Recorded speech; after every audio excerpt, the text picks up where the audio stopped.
Hi everybody, my name is Damon Remillard. I'm the resident director of AVI Food Systems, working for Kenyon College. A little brief history on AVI. AVI is out of Warren, Ohio. They're a product of Ohio. The business has been around since the early 60s. My journey here started about a couple years ago, living in Chicago actually. Was a restaurant guy, had the opportunity to come to Ohio, and had the opportunity to come to Kenyon College. And all I really knew of the program was, we were on the forefront of doing something pretty radical with the local food, with higher education. And, they said, well, why the restaurant guy? Well, didn't know much at the time of the local food, and we had, my prior job in restaurants, had bought food from farmers, but the whole spectrum of the thing, I didn't know, much of what I was getting into, but the one thing I did know, and the one thing I want to talk about, were relationships. Whether it was my prior job or this job here, everything is based off of relationships, and my belief, the key to this whole thing. So when I arrived, the first key and the first point of this whole thing, and John will be up later, John Marsh is Sustainability Director, that's one of the big keys to this program.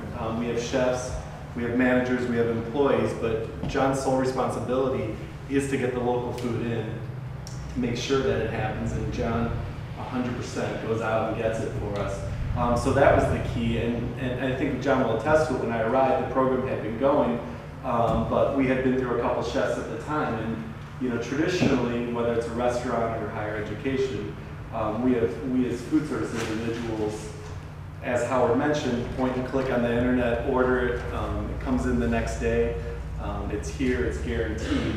And now all of a sudden, John's in a situation working with chefs that, well, the food might not come in on time, the food might, due to harvesting, might not be there. You just don't point and click it. It might have to be picked up and not delivered. So all of a sudden, the first thing I found is that what John needed were chefs that had flexibility.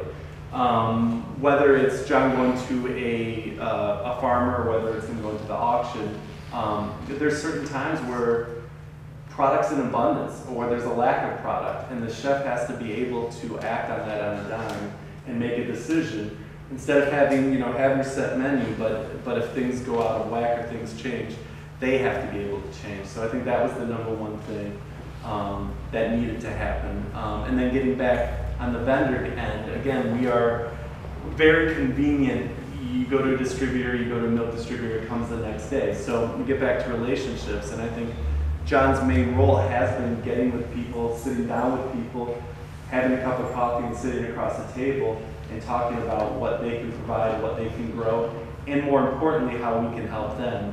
I think, it was a bit of an experiment in the beginning, and it's still in a lot of ways an experiment. We're continually figuring this out, but the thing that we figured out too is, if you're going to make a promise, you have to follow through with it.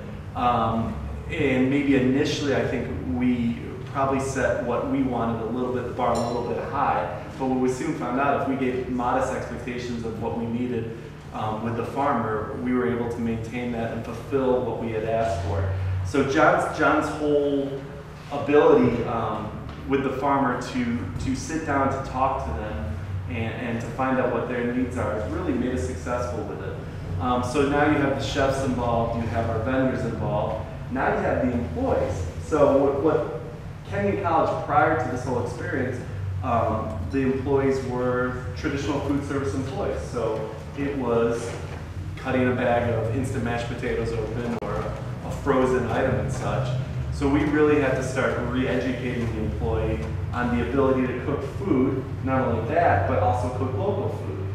So, I remember initially coming in, and it was always the thing about the wacky carrot, the carrot's not straight, or the other thing I got was that all the produce was very dirty. Well, you buy it from Cisco, it's cleaned, it's sanitized ahead of time, and now we're getting dirty heads of lettuce in. So the education piece on it, the communication, and we had the benefit of having Howard come in for our opening meeting this year and discuss with the employees, again, about the communication end of things, the importance of this, and tying this in that, yeah, it might take you a little bit longer to clean the carrot, but this is also tying in with community, this is tying in with your neighbors, this is, this food that you're serving the student affects everyone in the community.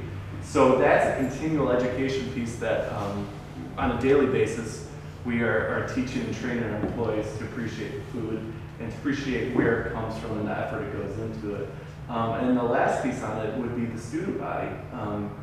You know, we always talk about the odd-looking apple. You know, most of these students are coming from what they know. It's the grocery stores, it's the food that's always there, and it's the perfect-looking food. So now all of a sudden you have an apple that looks a little odd and might be a little dirty, might be small, might have even, you know, a wormhole in it, and it's education on our end.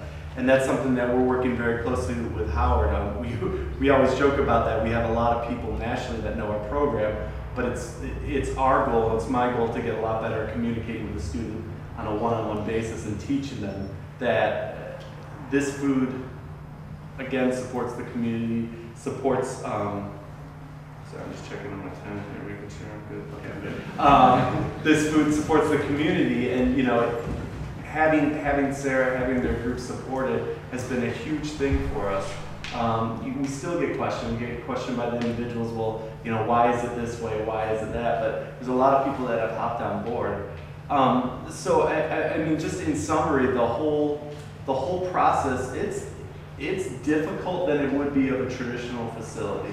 By all means, it is. But what you have to do to get people involved with this is you have to have individuals that are willing to bend, that are willing to try different things. Because it doesn't come easy, but what we have found, it can be done. You just have to try and you have to figure it out. The communication piece, we've been working with a gentleman named Jonathan, who's an Amish grower. We've been able to build him a high tunnel this year with our relationship with like our cherry tomato growth. And it's that type of communication and that type of foundation that we're trying to build, and the relationship we're trying to get with the farmer for the future. And you know, hopefully tying all this in with ABI and Kenyon College down the road, we can really help a significant portion of Knox County out and really just feed off each other, so to speak, with the food that we get from the farmers and growing the agriculture around us. So I guess in summary, what I know, the little bit I still know about this whole program, it really just comes down to sitting down and having a cup of coffee and talking about it, because I think everyone wants this. It's just a matter of figuring it out and trying to find a way to do it.